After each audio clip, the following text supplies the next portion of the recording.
चलिए आज एक बहुत ही जरूरी कानून पर बात करते हैं। एक ऐसा कानून जो भारत में बच्चों के लिए एक सुरक्षा कवच की तरह है। जी हाँ, आज हम पोक्सो एक्ट को आसान भाषा में समझने की कोशिश करेंगे।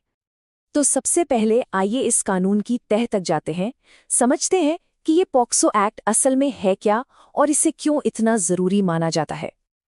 देखिए, सीधे शब्दों में कहें तो ये एक बहुत ही सख्त और खास कानून है।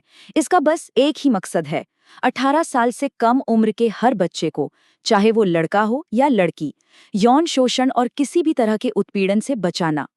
ये एक तरह की कानूनी ढाल है। अब सवाल ये उठता है कि आखिर इस कानून को बनाने की जरूरत ही क्यों पड़ी? ऐसी क्या समस्या थी जिसे हल करने के लिए इसे लाया गया? वजह बिल्कुल साफ थी। भारत में बच्चों के खिलाफ यौन अपराध लगातार बढ़ रहे थे, तो जरूरत थी एक ऐसे मजबूत कानून की जो इन अपराधों पर लगाम लगा सके और जो भी ऐसा करे उसे सख्त से सख्त सजा दिलाए। अच्छा, तो अब हम ये तो जान गए कि ये कानून क्यों बना। अब ये समझना भी बहुत जरूरी है कि इसके दायरे में कौन-कौन से अपराध आते हैं। चलिए एक नजर डालते हैं। तो देखिए, इस एक्ट का दायरा काफी बड़ा है। ये यौन उत्पीड़न यानी छेड़छाड़ से लेकर यौन हमले और यहाँ तक कि बलात्कार जैसे बेहद गंभीर अपराधों को भी कवर करता है। और इतना ही नहीं, आज के डिजिटल जमाने में जो खतरे हैं, जैसे कि ऑनलाइन यौन शोषण और बाल पोर्नोग्राफी, ये कानून उनसे भी बच्चों को बचाता है। तो सिर्फ अपराधों की लिस्ट बना देना ही काफी नहीं होता। इस कानून में कुछ ऐसी खास बातें हैं जो इसे बच्चों की सुरक्षा के लिए वाकई में बहुत शक्तिशाली बनाती हैं। क्या है वो बातें? आइए देखते हैं। सबसे पहली और जरूरी बात, अगर कोई भी शिकायत होती है तो पुलिस को 24 घंटे के अंदर अंदर एफआईआर दर्ज करनी ही होगी। वो इससे मना नहीं कर सकते। और ये भी बहुत कमाल का प्रावधान है। कोशिश ये की जाती है कि पूरे केस की सुनवाई 1 साल के भीतर ही पूरी हो जाए। इसका मतलब है न्याय में देरी न हो और पीड़ित को जल्द से जल्द इंसाफ मिल सके। अब ये जो पॉइंट्स है ना, ये इस कानून की असल ताकत है। इसमें सबसे पहले बच्चे के बयान को ही सच माना जाता है। उसकी पहचान को पूरी तरह से गुप्त रखा जाता है और उसे बार बार एक ही बात दोहराने के दर्द से बचाने की पूरी कोशिश की जाती है।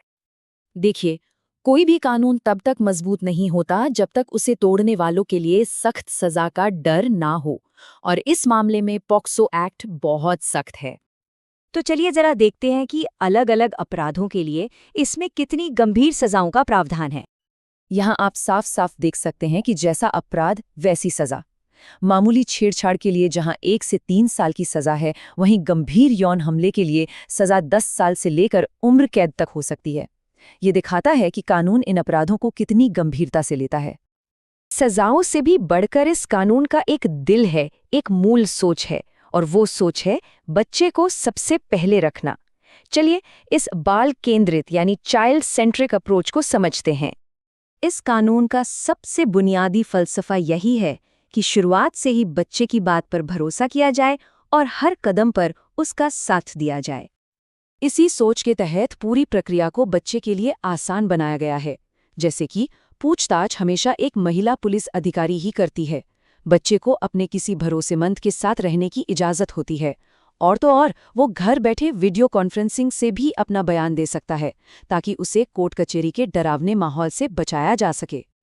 तो कुल मिलाकर बात यह है कि पॉक्सो एक्ट का हर एक नियम, हर एक प्रक्रिया, सब कुछ बस एक ही लक्ष्य को ध्यान में रखकर बनाया गया है। बच्चे की सुरक्षा और उसकी गरिमा सबसे ऊपर है, सबसे जरूरी है। ये कानून सिर्फ सजा नहीं देता, बल्कि हमारे बच्चों के लिए एक सुरक्षित कल का वादा करता है।